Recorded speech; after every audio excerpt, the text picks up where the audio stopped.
Novità in merito all'inchiesta Borgo Scala dei Turchi. Il procuratore generale di Palermo, infatti, la sentenza di primo grado del processo scaturito dall'inchiesta sulle presunte irregolarità legate alla realizzazione del cosiddetto villaggio dei VIP nei pressi della Scala dei Turchi a Realmonte è stata coerente con i riscontri probatori e non va modificata.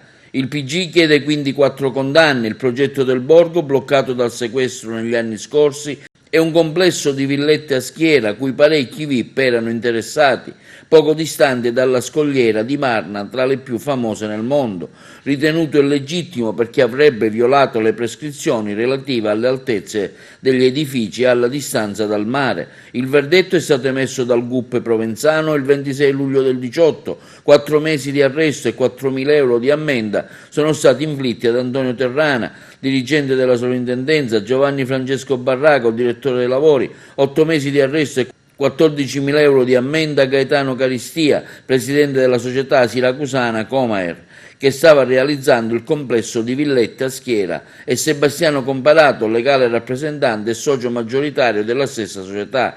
All'apertura del processo di appello, Terrana e Caristia, difesi dagli avvocati Scozzari e Restivo, hanno rinunciato alla prescrizione. Il prossimo 29 ottobre si torna in aula per completare la discussione dei difensori.